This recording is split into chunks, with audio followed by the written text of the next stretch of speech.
Les mariages meurtriers.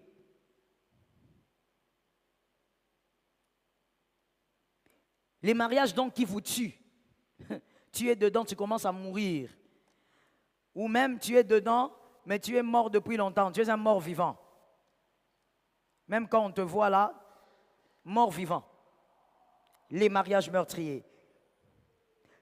C'est à cause de ce genre de mariage-ci dont on va parler que certaines destinées ont été ralenties. L'homme devait déjà être loin, mais il est resté un quémandeur dans la famille. La femme devait déjà accomplir beaucoup de choses, mais elle n'est restée rien du tout. Elle est juste là. Ses trophées, ce sont les 14 enfants qu'elle a eu à faire. Les mariages meurtriers. Premier type de mariage meurtrier. Romains 3, 13 à 14. Le mariage meurtrier, le premier type, Romains 3, 13 à 14.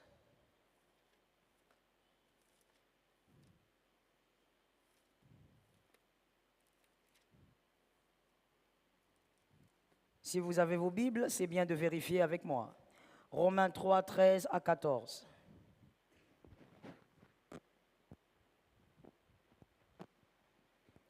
Leur gosier est un sépulcre. Quelqu'un m'a dit sépulcre. Leur gosier est un sépulcre. C'est-à-dire quand il parle, hein, c'est la mort. C'est la mort qui est à l'intérieur de ce qu'il dit. Quand il parle, son gosier, c'est un cimetière.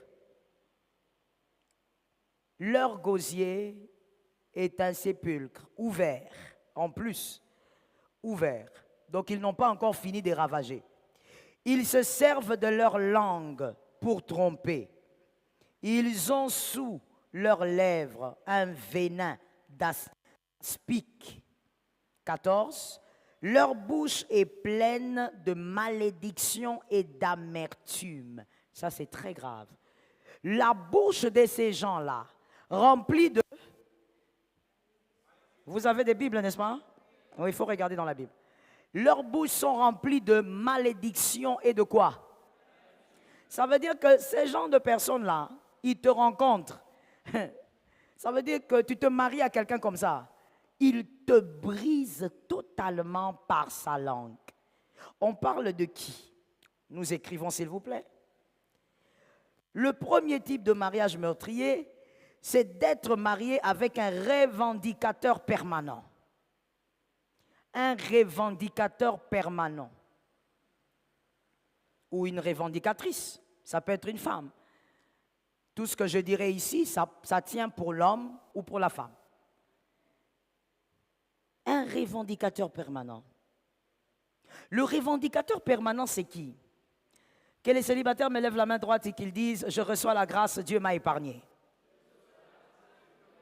Oui, Dieu t'a épargné parce qu'avant même que tu te maries, tu entends ça. Les autres sont ici, ils vont regretter, mais ça va se limiter au regret. On continue. Le revendicateur permanent, c'est qui? C'est cet homme. Ça peut être une revendicatrice, donc c'est cette femme aussi, qui se plaint de tout et revendique continuellement des choses dans le mariage. Lorsque tu es dans un mariage comme ça, tu es en train de mourir. Tu es en train de mourir. C'est être avec quelqu'un qui se plaint de toutes choses et continuellement, sans arrêt. Parce que ces revendicateurs pensent que le parfait, c'est lui. La femme parfaite, c'est elle. Que le problème, c'est toi. Lorsque vous avez quelqu'un qui réclame ou qui revendique continuellement des choses dans le mariage, sachez que la personne vous lance un message. Que dans ce mariage, c'est toi le problème.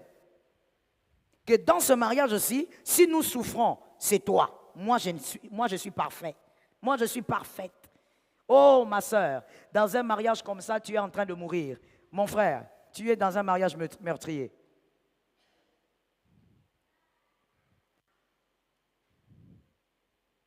C'est une personne qui, quand elle vous regarde, c'est votre mari, votre femme, mais quand elle vous regarde, hein, elle se dit, vous êtes incapable de comprendre ce qu'elle dit. Ça veut dire qu'elle considère que ton cerveau ne peut pas comprendre ce qu'il est en train de dire.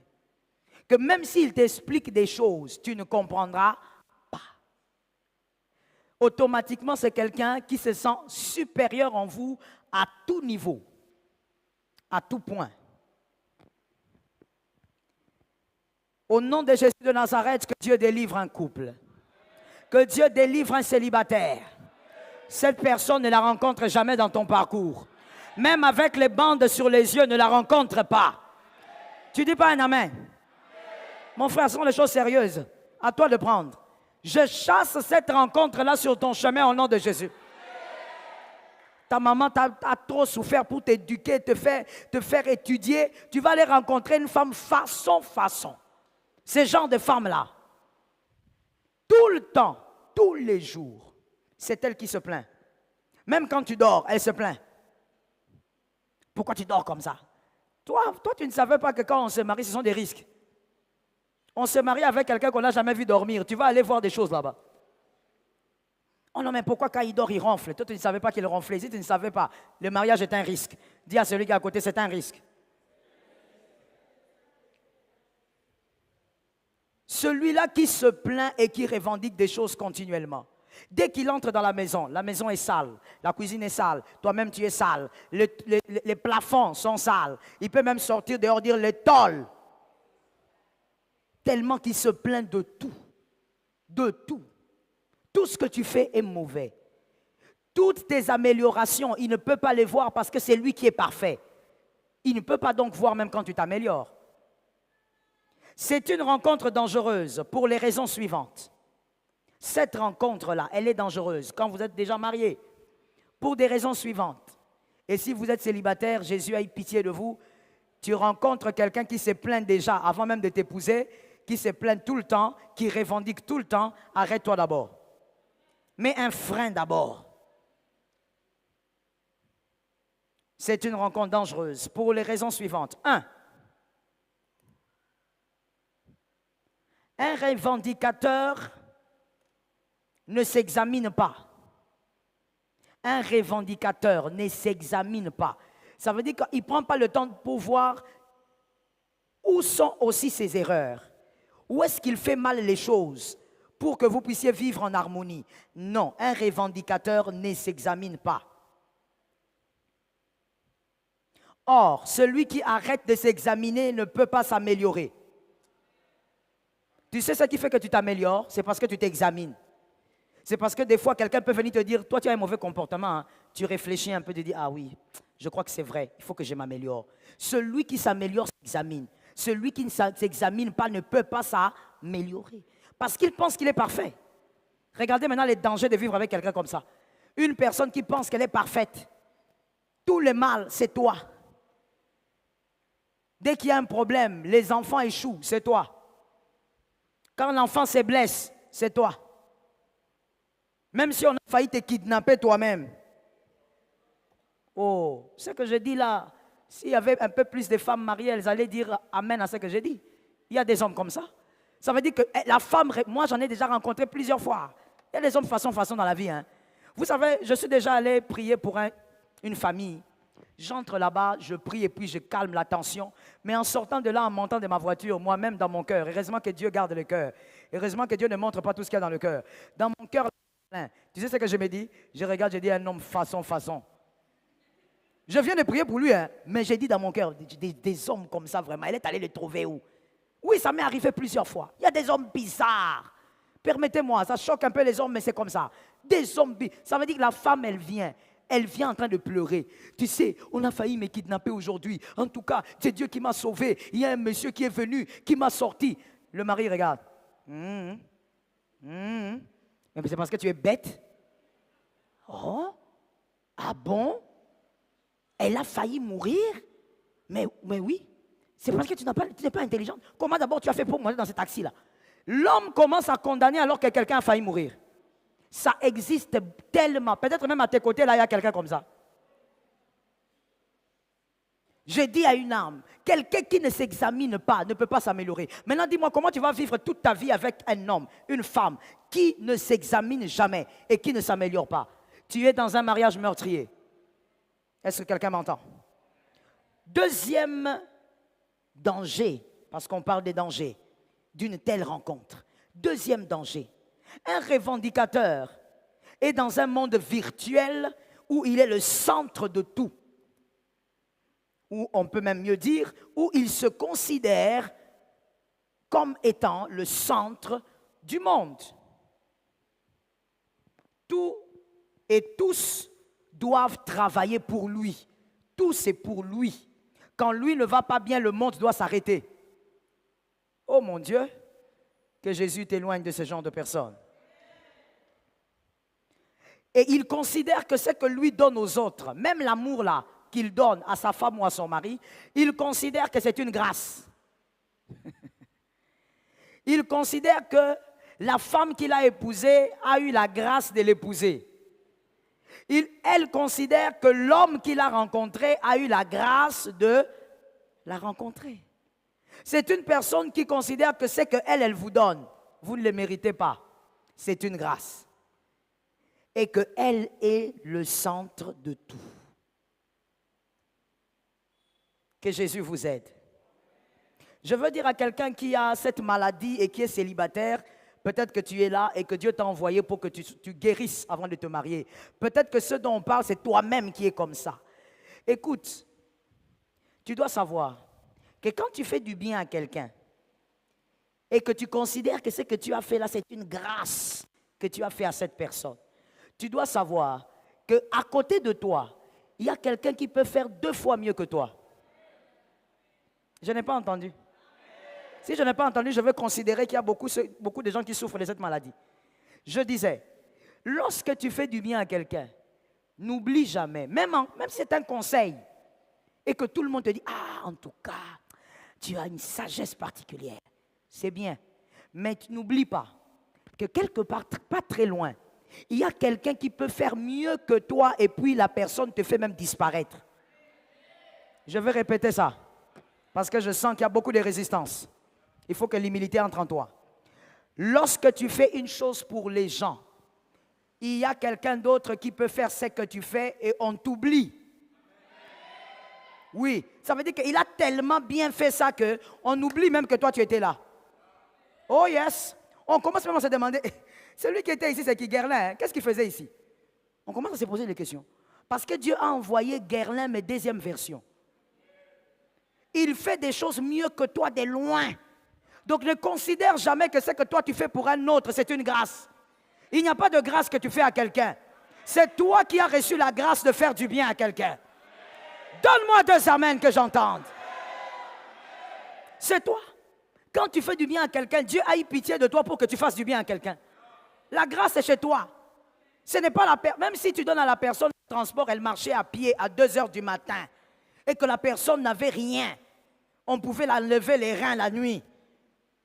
Tu dois savoir que même si tu t'arrêtes, tu la prends dans ta voiture et qu'elle n'est jamais montée dans une voiture et qu'elle monte dans ta voiture comme si elle grimpait sur un arbre. Tu dois savoir que toi qui as fait du bien, c'est toi qui as la grâce de faire du bien à quelqu'un. Dieu t'a gracié pour que tu fasses du bien à quelqu'un. Parce que, attention, Saül, tu n'es pas le plus fort, David existe. Ah, quand tu penses que tu es fort là, parce que tu as remporté 200 batailles, attention, devant Goliath, tu ne pourras pas. Il y a un David qui est plus petit que toi, mais qui peut faire mieux que toi. Je reprends la phrase, ça doit guérir quelqu'un. Il y a un David qui est petit, mais qui fera mieux que toi. Oh, donne un amen de quelqu'un qui guérit dans son âme. Là, maintenant, tu commences à guérir. Il y a un David qui est plus petit que toi. Dans les quartiers, il va t'appeler Yaya. Il y a Roger. Il y a Mathieu. Il y a Eric. Mais celui qui t'appelle Yaya, là, il peut faire des choses au point où on oublie même que toi, tu existes. Ne considère jamais que le bien que tu fais à quelqu'un, que c'est une grâce pour la personne. Attention, que Jésus ouvre ton intelligence. C'est le 40e point. 3 ou 4. Un revendicateur permanent ou continuel considère, comme je le disais, que tu es gracié de l'avoir rencontré. Sans lui, ta vie serait chaotique. Que lui est ton meilleur choix. Ça veut dire que même quand tu prends tes ex, il est ton meilleur choix. Le revendicateur permanent ou continuel, des fois même il peut te le dire, que lui, il est le meilleur choix que tu aies fait dans la vie. Et que sans lui, ta vie n'a pas de sens, ta vie est vide, ta vie est informe. C'est un homme très dangereux, une femme très, très dangereuse. C'est une personne qui te dit, si tu la quittes, tu vas souffrir. Mon frère, est-ce que je peux choquer quelqu'un ici maintenant? Est-ce que je peux choquer quelqu'un ici maintenant? Alors si tu veux que je choque quelqu'un, lève d'abord ta main droite et dis-moi, j'écoute et je reçois. Tu vois que je ne t'ai pas entendu, hein? Lève ta main droite et dis-moi, j'écoute et je reçois. Bon frère, on va parler entre toi et moi, de moi à toi. Sur la terre ici, sur la terre, pas au ciel. On parle en tant que lion et non en tant qu'aigle. D'accord? Sur la terre ici. Il n'y a aucune rencontre qui pourrait s'arrêter et qui va te faire souffrir de manière perpétuelle.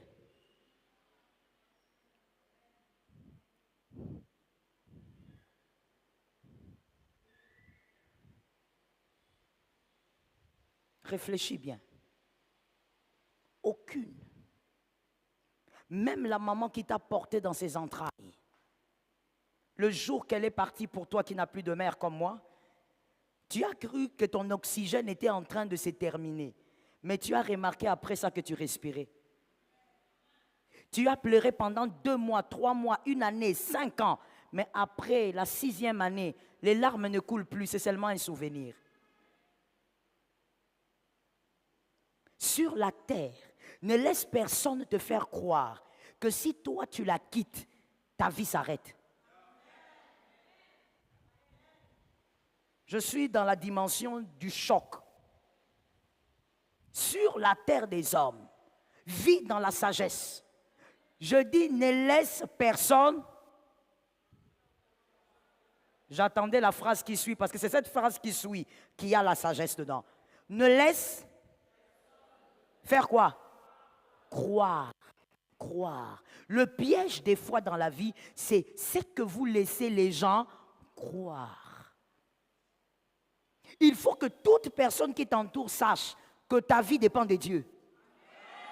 Qu'il ait une bénédiction pour toi. Mais si la bénédiction ne peut plus rester là, c'est Jésus ta bénédiction. Est-ce que quelqu'un m'entend bien? Tu ne peux pas être là.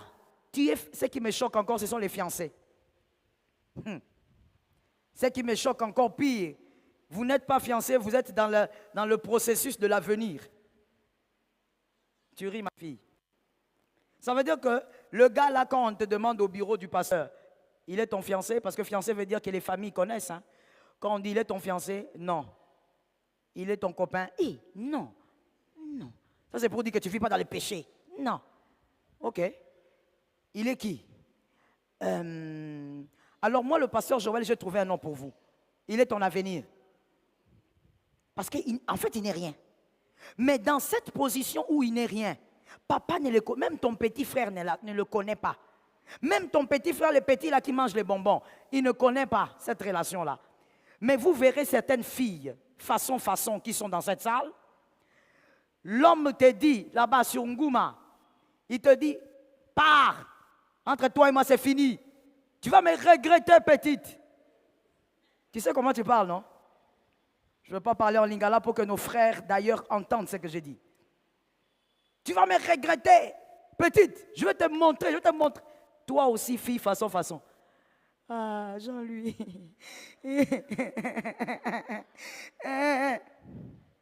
Que je t'attrape. Non, que moi je t'attrape. Ma soeur, tu vas toi-même t'étonner, tu vas me regarder, tu vas dire, hé, maman Joël, c'est quoi?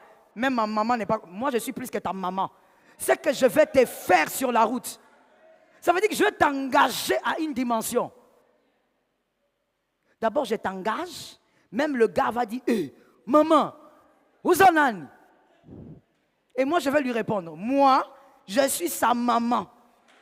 Je te prends, je t'introduis dans la voiture. Comment un gars qui n'est rien, qui n'a même pas donné un mouchoir à ta maman, sur la route comme ça, il vient là, il te dit, pars. Faut qu'on regrette.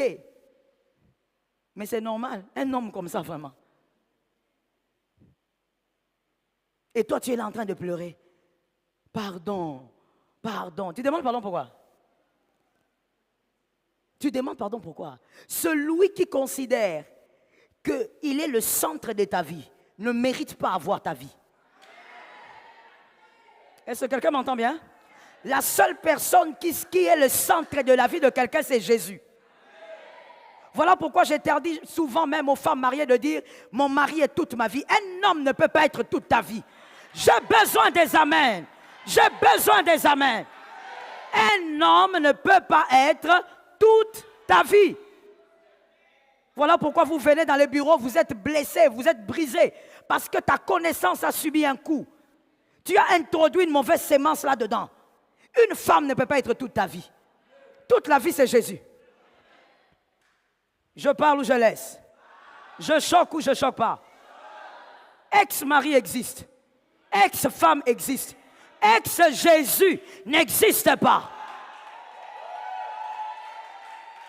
Ex-Jésus n'existe pas. Voilà pourquoi la Bible dit il est le même hier, aujourd'hui et éternellement. C'est le même Dieu. Le Dieu qui a marché avec Moïse, c'est le Dieu qui marche avec toi. Le Dieu qui a marché avec Élie, c'est le Dieu de tes enfants. Il n'est l'ex de personne. Le seul et l'unique homme de 33 ans environ qui est mort et ressuscité, qui n'a jamais été l'ex de quelqu'un. Il est actuel dans la vie de toutes les personnes qui lui ont donné sa vie. Toi, tu ne peux pas prendre quelqu'un qui croit que qu'il est le centre de ta vie et vous n'êtes pas dans les mariages, tu es là comme ça en train de sourire. Et grave encore, ces gens de filles façon, tu arrives à la maison, tu prends ton téléphone, tu lui flashes des crédits. Un gars à qui tu flashes des crédits alors que ce n'est même pas ton fiancé, c'est quel type de gars? Et puis, pire encore, quand tu flashes, avant de flasher les crédits, il te bip. Les hommes mal à l'aise, hein? Ça vous fait souffrir, mais c'est bien. C'est la sagesse, il faut apprendre. Il te bip, Guerlain. Vous bipez rapport. Pourquoi vous bipez? Il te bip et puis toi tu prends le téléphone. Ouh, c'est mon chéri. Ton quoi? Et tu es là, tu cherches. Et puis tu envoies. Je t'envoie les crédits tout à l'heure. Et lui aussi répond, envoie-moi les crédits, je veux t'envoyer un message. Donc pour qu'il t'envoie le message, il faut que toi tu envoies les crédits. Attention avec ces genres de revendicateurs permanents.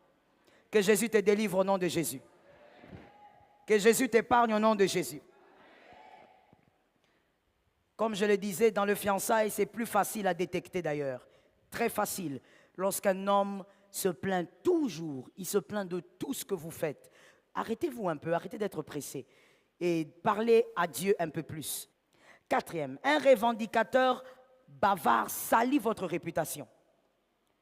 Parce que comme il se plaint que tout ce que vous faites est mal, il va commencer à parler partout. Quand il rencontre son oncle, il parle.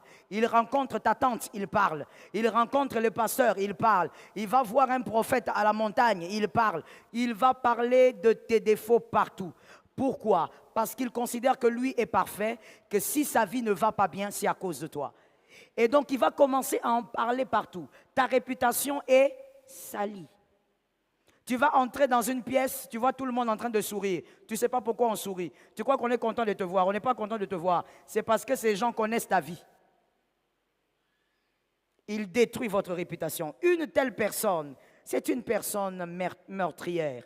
Une personne dangereuse à ne pas rencontrer. Notez s'il vous plaît, lorsque les revendicateurs bavards parlent de vous pour salir votre réputation, C'est une manière pour lui aussi de présenter son image parfaite. Parce que quand quelqu'un dit « cette femme est mauvaise, c'est elle qui me pose des problèmes », c'est pour dire aux gens « moi je suis un homme bien et moi, c'est moi qui bénis sa vie, c'est moi qui solidifie ce mariage ».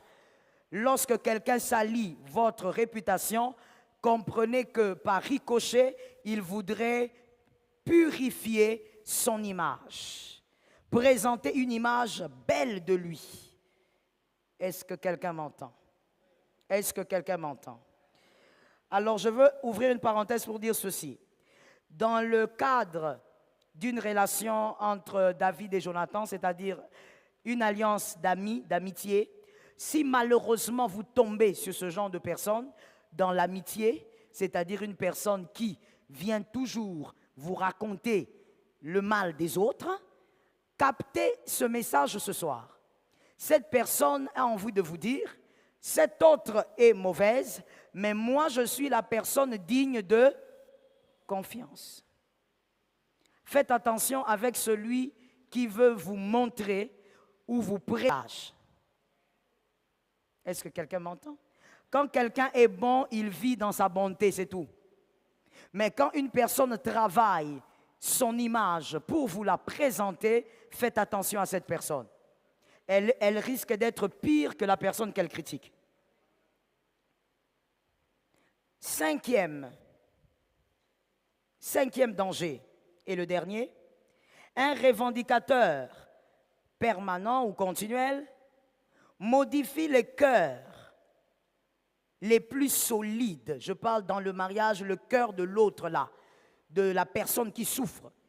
Le revendicateur modifie le cœur le plus solide, peu importe le type de cœur que tu as, mon frère.